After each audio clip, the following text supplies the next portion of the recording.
Do we have too much government? We need to put people ahead of corporate profits. This system is so lopsided. This threat is a real threat to democracy. And I think that's really important. That's something we haven't been doing in this country for a long time. Where do you start? What do you do? How do you do it? Access to Democracy is sponsored by Thomson Reuters, providing legal professionals with the intelligence, technology, and human expertise they need to find trusted answers. Products include Westlaw, Practical Law, and Firm Central legal practice management software for small law firms. Thomson Reuters, the answer company. Online at thomsonreuters.com. Access to Democracy is made possible in part by a donation from Firefly Credit Union. Firefly is the new name of U.S. Federal Credit Union, which has proudly served the financial needs of the Greater Twin Cities community since 1925. At Firefly, we guide our members forward and give them the power to chase dreams by delivering the financial solutions they need to get ahead. From checking accounts to mortgages, we'll light the way. We are Firefly Credit Union, and this is Life Illuminated. And Dr. Charles Crutchfield of award-winning Crutchfield Dermatology in Eagan, acknowledged as one of the nation's best physicians. A Minnesota native who trained at the Mayo Clinic, Dr. Crutchfield personally treats all patients and states that experience counts and quality matters. Crutchfield Dermatology. Look good, feel great, with beautiful skin.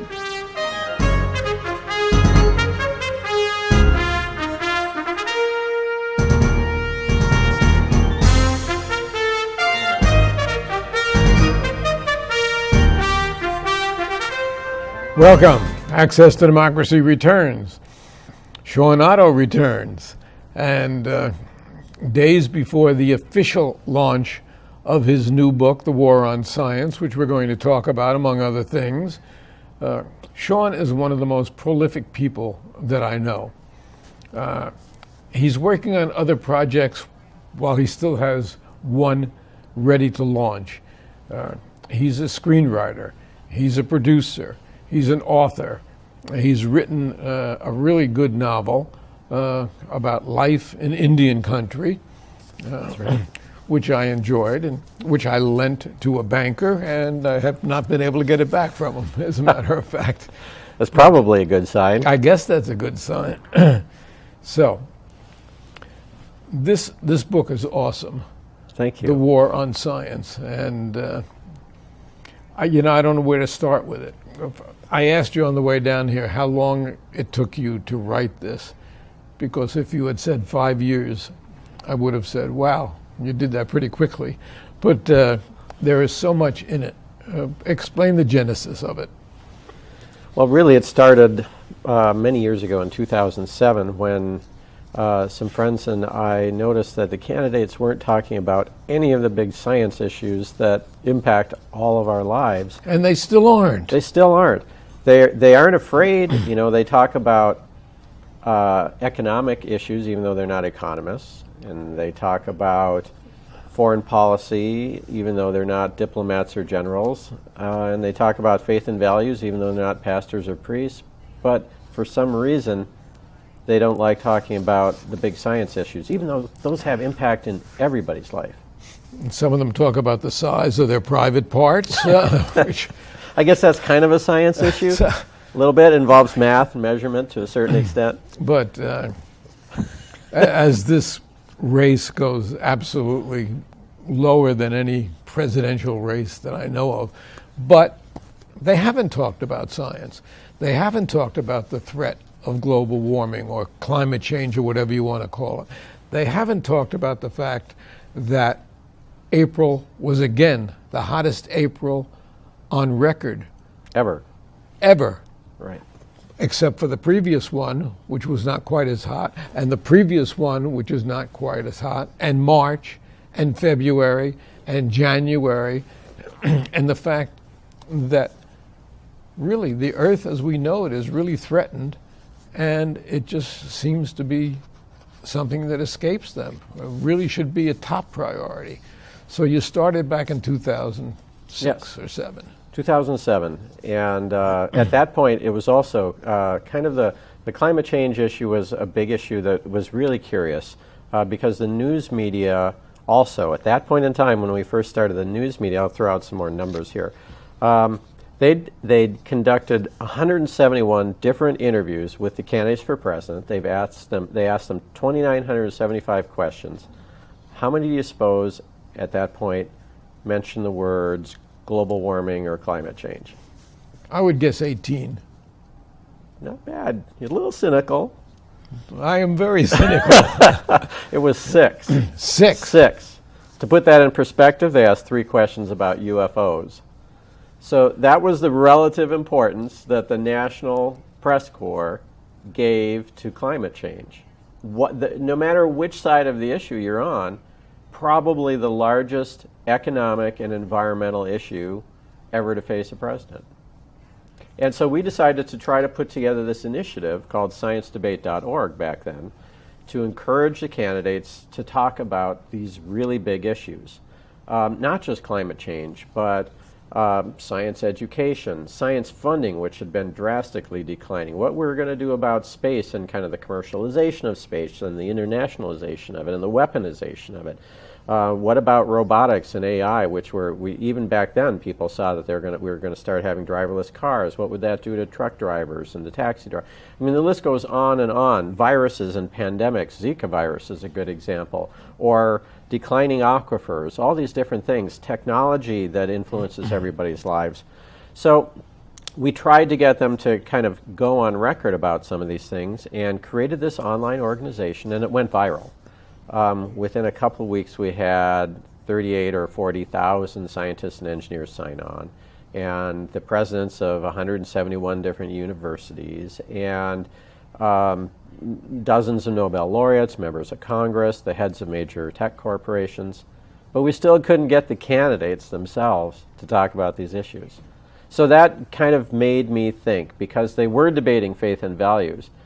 So I thought, what has happened in America, in our public dialogue, when science, which is the thing that we used to be known for as the can-do country, when science has become so taboo that candidates for president will talk about religion and risk offending people about religion, but they won't talk about science. And even if they don't know about science, they know enough about the threats to our society in terms of what's happening. Look at Australia right now, where there are wildfires that are destroying such a huge portion of that island. Yeah. And yes, it's not talked about. But you did this by yourself. I mean, you did it with a lot of, obviously, input from other people. But the fact of the matter is that you were able to put together such an awesome book. Thank you. And is it officially out now, or is it actually officially coming out when it rolls out on June 7th? Well, the book launch is June 7th, although I think because of the way that it was set up originally, I think the publisher was going to roll it out on May 17th, but then they backed it up to June 7th. But you can, technically, I think you can find it in bookstores now, and you can get it on Amazon and other places online and your local independent bookstore already, so it's out. We do have the book launch as a graphic here, so maybe we can run that, and we'll run it again at the end of the interview, and we'll see if we can see it. And there it is, The War on Science, and you have no less than Don Shelby to be there for 2 hours from 7 to 9. And where is it going to be held? It's going to be held at Open Book, which is a building on Washington Avenue in Minneapolis, where the Loft Literary Center is also. And it's a great venue. It's got the Target Performance Hall there, so it'll be in the Target Performance Hall. And it'll be me in conversation with Don about these issues. And as you know from knowing Don, this idea of false balance in journalism and about coverage of science issues has been a big thing for him. He's very involved with science and the lack of sufficient coverage thereof. Yes, absolutely. Now, you chose a title, The War on Science. Who's waging this war? Well, it's being waged by actors on three parts, really. There are three battlefronts, as I call them. The first is the identity politics war on science. And then there's the ideological war on science, and then there's the industrial war on science. And we can talk about each one of those. In terms Fire of away. All right. Well, the first, let me just lay kind of a little bit of the groundwork of how this could even happen, because I went back and did a lot of research about the interrelationship of science and politics in America. And we've gotten to a point now where science has gotten so advanced. You know what? Let me take out my phone here. Now, you can't really easily unscrew the screws on the back here and take it apart because there are no screws on the back. It's hard these days with technology. It's become so advanced that, unlike a generation ago when you could sit down and make a radio at your kitchen counter and you knew how things worked, you knew what a transistor did, you knew what a resistor did, you knew how they worked together. At least if you did a Heathkit or something like that. Well, I didn't, but a normal person might. Well, a kid like me anyway, Yeah. nerd back then, I did. But that know-how made it accessible. And now this is increasingly inaccessible, and to the extent that it's inaccessible, it's indistinguishable from magic. And so we become more and more vulnerable to arguments like, I believe in science or I don't believe in science, because it's so complex. And you know, Isaac Newton once said, a man can believe things that are false or imagine things that are false, but he can only understand things that are true. And I think we've reached that point now. So something happened starting in around the 1960s when we changed our education system, and we had a lot of political dialogue about identity politics. There's a movement that started in academia called postmodernism, where academics didn't like being deposed by scientists, and they came up with this argument that there really is no such thing as objectivity. Science is just the viewpoint of a powerful white male elite. And the idea that your truth is dependent on your perspective, I think, is really helpful in some ways. Because it does empower disempowered voices, and that should be part of the conversation. But it also worked its way into journalism school, where they started teaching that there's no such thing as objectivity, and into education school, where we started saying, well, you can't really teach kids objective knowledge, you can be a guide at the side. So this evolved into this kind of thing where we laid the philosophical groundwork where people have become confused. Journalists have really become confused. And we see kind of programs where a journalist will put somebody like Michael Mann or James Hansen or a scientist that is speaking with the accumulated knowledge from thousands of experiments on one half of the screen. And then to contrast it, because there's no such thing as objectivity, so you just have to present opposing views, they'll put somebody that's a climate change denier on the other side of the screen. There and aren't feel like a they've done lot their of job. climate change, percentage-wise, deniers, however. Yeah, I mean, no. There are. 99 point whatever it is percent of scientists acknowledge climate change, acknowledge global warming, acknowledge the danger to this earth.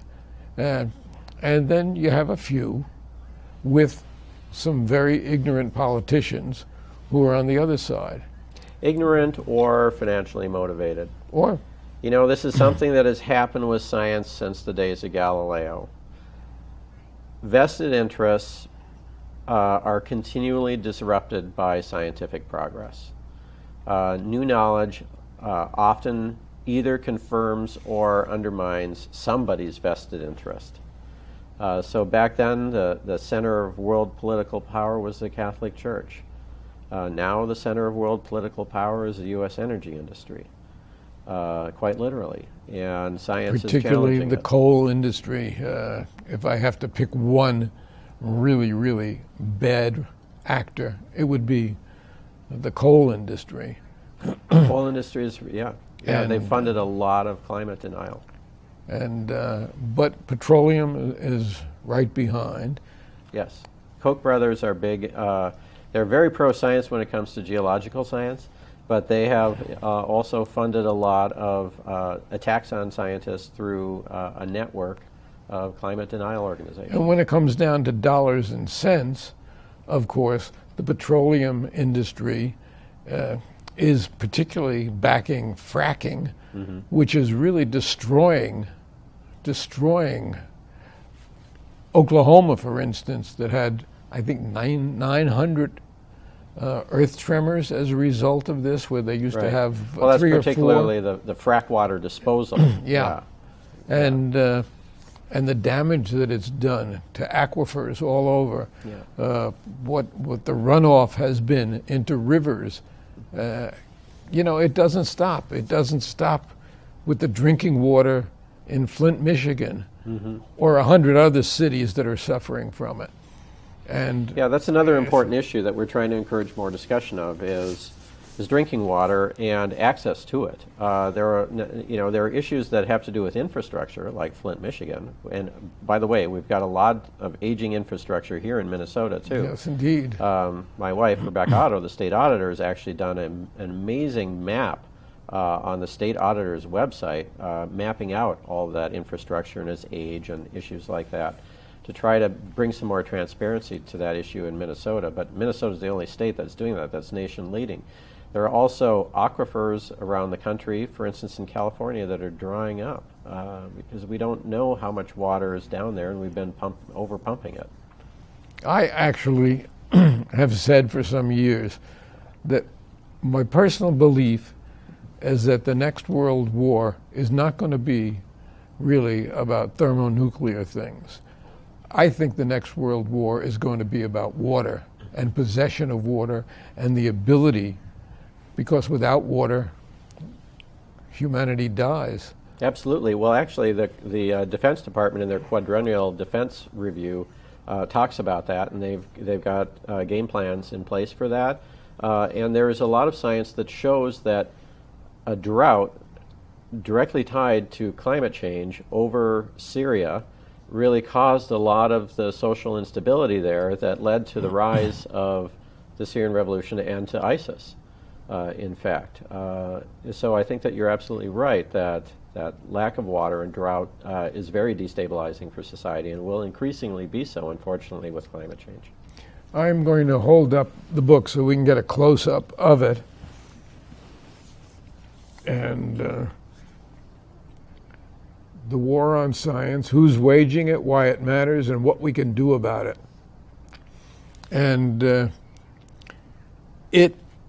when you get to that point, what we can do about it is probably the only part that's not depressing. Well, I'm sorry. As it was. You're a heck of a salesman. Scare the hell out of you. If you like horror movies. Well, just your bibliography here and your notes section is so overwhelming that it's beyond comprehension. I had the real honor of talking to a lot of the nation's top scientists for this book. They opened their minds and their hearts and spent a lot of time with me, and I was able to capture a lot of their thinking. And it also, the book really explores the science foundations of democracy in the United States, which I think was really important for people to think about, especially when we talk about solutions, because a lot of this is tying back our policy-making process and our political process to reason and facts, which is something that we've increasingly gotten away from. Also, we are getting really, really superficial. Mm-hmm. If we say that we're going to have several leading scientists come to the Humphrey Center and give a talk on the dangers of climate change and global warming, we might get several hundred people, interested people. If we say we're going to have Dolly Parton come to the Excel Center, we'll see people turned away, 16,000, 17,000, that'll pay $90, $150 a ticket to get in. There is something really, really wrong with our psyche when that takes place. And I happen to be a big fan of Dolly Parton, but I wouldn't necessarily take my scientific knowledge from her. Were you one of those 17,000? I would have been, but I find that going to those concerts today, and Sharon and I went to one a couple of years ago, with all the strobe lights and the graphics and everything else, I'd rather just listen to the music. Yeah, they're pretty big productions. It's, but yeah. So anyway, you know, what I was talking about with the identity politics side, part of the point is that this cuts both right and left, which is pretty interesting. The right is the climate denial is a big part of it, but there's also a lot of fundamentalist opposition to growing human control over the reproductive cycle. So anything that has to do with regulation, basically, is a target, tends to be a target for anti-science on the right. And on the left, interestingly, there's a lot of unsupported suspicion of corporations causing danger to our health or the environment that science doesn't support. For instance, the idea that vaccines cause autism, or that genetically modified foods are unhealthy to eat. So the left has its own issues, but the right's issues tend to be more dangerous because they're about denying science that is that informs regulation that keeps us safe. But on one side or the other, neither is fact-based. That's right. It's belief-based. Right. But it's belief-based not on fact, but on fear, I think. And I think fear is something we should talk about, because I think fear drives so much. And people are afraid to touch this issue. If you look at the presidential race, fear is one of the things that's driving particularly the Republican candidate right now. Absolutely. Is frightening people. Mm-hmm. And we see what that's done in Israel with Netanyahu, who I vehemently oppose. Mm-hmm. He gets reelected because he frightens the hell out of those people. Yeah. And it's not the only place in the world, but I am familiar with that one, so I pick on that. Can't do that. Yeah, it's tough. I mean, we are living in a world, because, again, of science and technology, that's really shrinking. So we're rubbing elbows a lot more than we used to. And that's causing a lot of kind of a resurgence of anti-intellectualism and a fear of people who are different from one another, which provides opportunities for authoritarians all over the world. And you see new authoritarian movements springing up in Germany, even. Authoritarianism really under Putin in Russia. A lot of authoritarian regimes in the Middle East. And authoritarian movements even in Western democracies. But you hear the rumbling of it even here. Absolutely. And yeah. some of the people... That's what a lot of Donald Trump has been about. Right. Some of the people who have come forward to spew this vitriol, which is completely spurious, is really frightening. Yes, we're no longer seeing a left-right divide, is what I say in American politics. And science, I should say, is both conservative and progressive. Scientists have to be very careful before they stick their neck out to make sure that they've honored all the knowledge that's known to that point on a subject, but they also have to be open to the cutting edge, or they don't proceed. So science is both conservative and progressive, and that's not the divide in U.S. politics anymore. The divide is more a vertical divide between anti-authoritarianism and authoritarianism. And that's why we're seeing a big split in the Republican Party right now between the authoritarians and those who are not. Well, this is an incredible book, and we'll talk about it a little bit more. What really knocked me out was to find that you have other projects going, even while you're launching this book. Yes, I do. So why don't you talk about that for a moment or two? Well, one of the funnest ones, super silly, but some of my friends in the Minnesota film and TV industry, people that work all over the country, all over the world, but live here, we all started talking about how we would like to do something together in Minnesota. And we started kicking around ideas and came up with this idea of doing a mockumentary set at the Renaissance Festival. And so we created this TV show called Renfest, and you can find it online at renfest.tv. We shot a pilot, a mini pilot, and a 2-minute trailer last fall at the Renaissance Festival. And we've got a Kickstarter going at renfestivity.com. And the idea is that if we can actually fund this in pilot form and make it here first, we'll have a lot more leverage with the industry in order to keep production going here in Minnesota. And where is that going at the moment? It's in the fundraising stage, or where? Yes, yeah, we've got a Kickstarter fundraiser, and if you go to renfestivity.com, that will take you to that Kickstarter link, and you can see the trailer, which is really funny. It stars Mary Jo Pale and Trace Bellew from Mystery Science Theater 3000. And we've got all kinds of rewards that people can get if they pledge. Of course, if we don't make our funding goal, nobody's charged anything. So it's and you're collaborating with who on this? Trace and Mary Jo, also Jeff Stonehouse, who's an amazing virtuoso cinematographer, world known, and Joe Schock, who is a great TV director. Directs has tons and tons of television commercials all over the country, and Pixel Farm, which is a post-production house in Minneapolis. I guess in your case we could say, and on the 7th day he rested, because you really have so much going at any one time. The 7th day I help Rebecca mow the lawn. Oh, is that what it is? Well, if we can throw up the, and I don't want to say throw up, but put up the poster one more time, and we'll take another look in a little bit of time. It's The War on Science, and it's the 7th of June, 7 to 9, Yep. at the same location next to the loft at the bookstore. Yep. And this is the cover of the book. If we can focus on this in the few seconds we have left. We've been talking to Shawn Otto. I always leave an interview with him feeling as though I know nothing, and that's close to true. You know plenty, Alan. You have done just an incredible job here, and I thank you again for sharing it with us, and wish you the best of luck with the book, which I don't think you'll need, because I think it's going to move really much faster than something like that. And thanks again for coming in. Thank you so much for having me. So.